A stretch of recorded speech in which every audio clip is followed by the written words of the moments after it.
Hello world! So in my previous video, I showed the city of Beppu and explained how it's the city with the most hot spring water output in the world. Over here, it's not unusual to have a hot spring in your home. To make the video, I toured some homes with hot springs, so I thought it'd be nice to show you what they're like.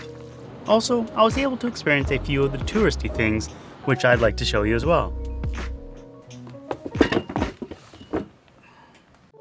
Let's start off with the first place we stayed at, which was a fairly new house that you could rent out via Airbnb that had both an indoor and outdoor hot spring. You can see the little deck and outdoor hot spring. And if you walk through the laundry room, you'll enter the bathing room. We were told to keep the water flowing at all times to prevent freezing in the winter. With the outdoor hot spring, all the blinds can be pulled down for privacy from people in the living room. I found the edge of the tiles to be a bit sharp. When you leaned your back or head against the edge, it would kind of dig in. Getting the right temperature had to be done manually by mixing the hot spring water with regular cold tap water. If you have a preference for specific temperatures, this is handy. For example, I like my water around 42 or even 43 degrees Celsius. The tank for the hot spring is located around back, and the pump is constantly working to fill it up from the pipe below. So if you're outdoors, you can hear it working.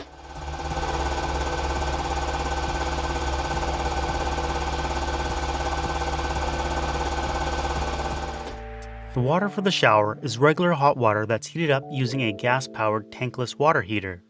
This is the case for all showers that I've experienced in Japanese hot springs. I didn't film the rest of the house because it's a typical new-build Japanese house, which I've done tours of in other videos. All in all, I would say, yeah, it was cool to have a hot spring in the house, but as for the actual house itself, I didn't enjoy it as much as other places I've stayed at in Japan, because it kind of felt empty and unwelcoming, like no one actually lived here. Which is accurate, this is purely a rental place. This house is located in Yufuen, which is about an hour's drive away from Beppu. This place has a ton of onsens dotted around town. We did enter one that allowed higaeri, which means you can pay to enter the hot springs during the day without having to pay for a room. It costs 900 yen or $7 US per person, which is very reasonable. Unfortunately, I couldn't film there, so I can't show you. But I can show you Kinden Lake, which is kind of special, with steam rising from the hot lake as if it were a giant hot pot. There's a little shrine to the side that has a torii in the water.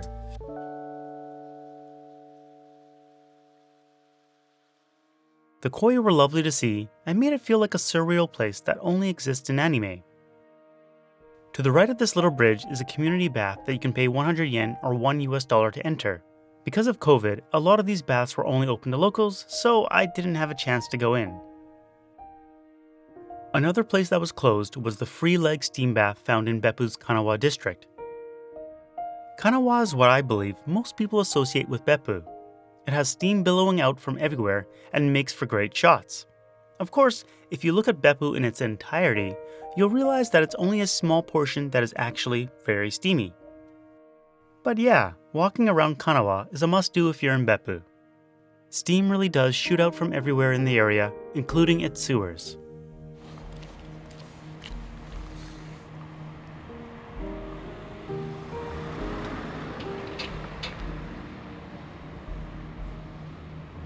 If you find yourself in Kanawa, you might as well experience the hot spring steamed food. If you don't want to steam the food yourself, you can buy it from some street-side vendors.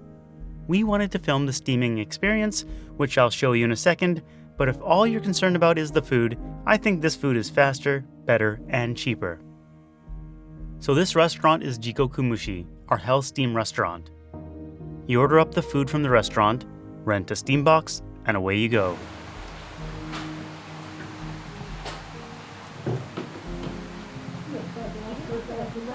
It's 100 degrees Celsius hot spring steam that'll cook your food in 15 minutes.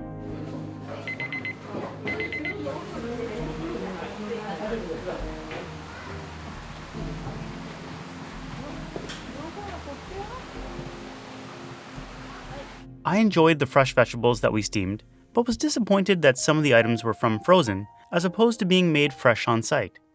This is why I thought the vendors on the side of the street, which only served freshly steamed vegetables and eggs, would be better if all you care about is eating. As far as I can tell, this kind of restaurant is popular among tourists, but it's not like people all over Beppu are using steam to cook their food every day. And here's where tourists can usually drink hot spring water, although like many things, it was closed due to COVID. This 100 yen onsen was open, but because of COVID, only local members could enter.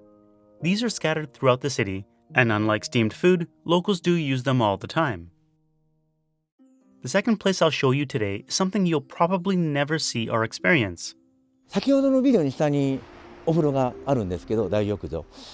今ここ遠く70メーターぐらい離れたところなんですけど、ここからさらに上300メーターぐらい上のところにここのお湯の天元があります。これ道路の下をこう伝ってここで一回中継します。でここから下にずっとまたお湯が行ってます。それはもう各家庭に入ってます。でさっきのビル今度こっちに行く分はちょっとこれ開けてみましょうか。ここのお湯が約90度でずっとさっきのお風呂のところまで行ったらそれでも20度ぐらい下がります。今から54年前にできたビルですから、もうお風呂は昔はもう別府はない家庭の方が多かったんですよ。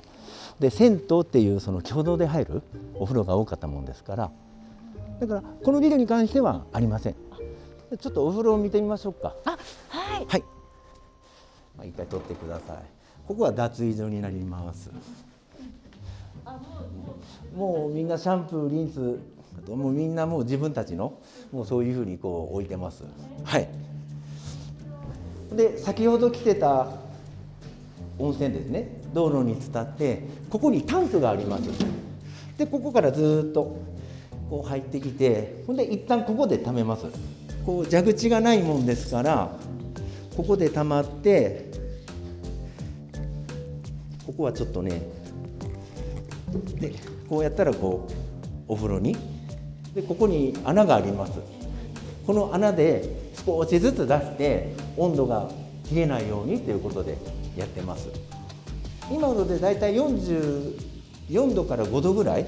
そうなんですか。ちょっと触ってみて。ちょっとぬるいかもしれない。でもいいお湯ですね。頭とか洗う時ってあれですか。シャワーも何もありません。じゃあもうここでこうやって洗ったらすごい。もうこれでみんなこうやってじゃ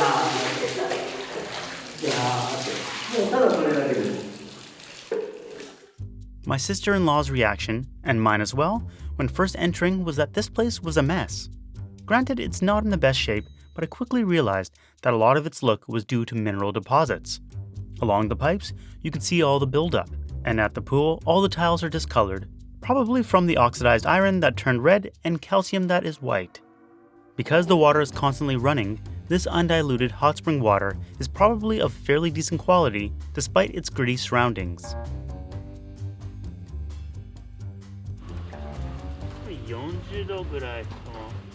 This setup is purely for washing your hands with onsen water. Nice on a chilly day. This place is called Yunosato, or translated directly, Hot Water Village. Although it's not a village. These huts are used for two things. Over here, they're using them to shelter their mineral collection, which they call Yunohana, or translated directly, hot water flowers. You harvest the powder, and then you can put it in your bath at home as if you were taking an onsen here. The other huts have private onsens in them that you can rent for an hour for 2,000 yen or $16. We didn't go in, but just imagine an onsen here instead of minerals and you get the idea. Just down the road, there is yet another steam restaurant, this one specializing in pudding. Sadly, we were going to buy the pudding at another location, but they were closed, so we can't provide a pudding report. We did find a leg steam bath that was open though. This is why you always need to bring a towel or two with you when traveling around Beppu, as you never know when you're going to need one. I love this guy who was working on his laptop while getting his legs steamed. Not a bad idea. Next to this free leg steam bath was the paid full-body steam bath you could go into. I really apologize, but as with a lot of these hot springs, we couldn't take video in there. We did go in, and it was nice, but you only get 8 minutes, so it's a quick experience. Ironically, by the ocean, we were able to take video of a sand bath since it was closed for cleaning. If they were open, we wouldn't have been able to film it, although we would have been able to enjoy it. You win some, you lose some. It's these situations where it actually helps to be sponsored, since they can get you permission to both do and film these kinds of things. FYI, there's usually no water in the sand bath, it's just hot sand, but because of cleaning, they flooded it with hot spring water. Today's video is sponsored by Skillshare. It's always easy for me to recommend Skillshare because I believe in lifelong learning and there are thousands of interesting classes to take to explore your creativity and learn new skills. In the past, I wanted to get better at drawing since I never improved beyond the kindergarten level, and I was surprised at how much I learned in taking a single class. My wife wanted to try some new food dishes, so she took a curry making class by Renee Chan, and the results were indeed tasty. I've been trying to figure out how to keep my houseplants alive, so I'm now taking an indoor gardening class and will let you know how it goes. As you can see, no matter your interest, there's a class to start your learning journey, and the first 1,000 people to use the link in the description or my coupon code LIFEWHEREI'M will get a 1-month free trial of Skillshare.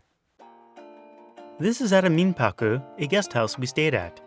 It had a Japanese-style room with tatami mats, and you'd roll up your bed during the day. There's sliding shoji screens that lead into the hallway, which you take to get to the changing room and eventually the bathing room. From the pictures I saw online of the place, I thought the bath was super old and wouldn't be so great. But this is one of those places that look and feel better in person. There's also a regular shower on the opposite side for cleaning and rinsing yourself before entering the onsen. The bathtub is rounded at the edges and is very comfortable. The water was soft on the skin and made it smooth afterwards. It was a great onsen experience and very affordable, at less than 10,000 yen a night for 2 people, which is less than $100 US. The river was interesting to visit as you could see where the hot spring water mixed with the regular river water. The hot spring water had this milky color to it. You can see here that the overflow from one of the hot spring sources flowing down has discolored the wall with its mineral deposits. And if you look in the background, you can see the pumps. Here's a better look from the other side. You can see pumps, tanks, and steam pipes all over Beppu. So with all the hot spring water and steam around Beppu, what about using it for electricity or heating? I'd have to make a whole video to properly explain everything, but let me try and summarize my findings.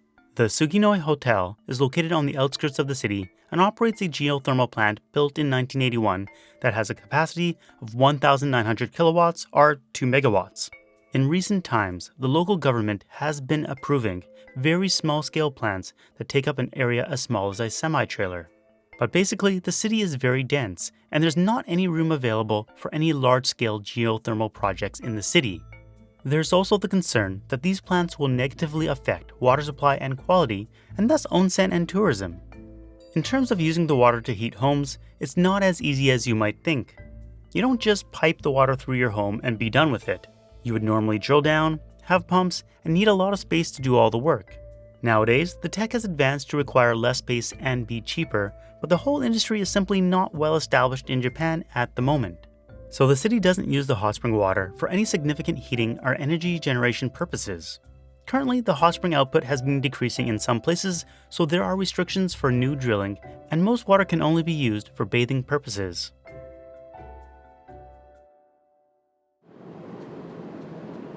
The last thing I'll show you is Beppu no Jikoku Meguri, or Beppu Hell Tour.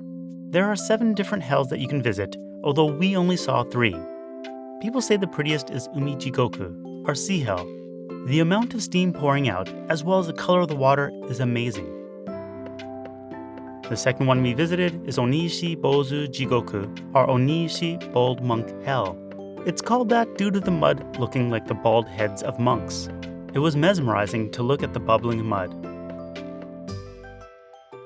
The last we visited was Chi no Ike Jigoku, or Pond of Blood Hell. This is obviously due to the red color caused by iron oxide and magnesium oxide. I should note that these are strictly sightseeing onsens, you don't bathe in them, although there are onsen mud baths you can take at other places. Thanks for watching, see you next time, peace. Do you use geothermal energy where you're from?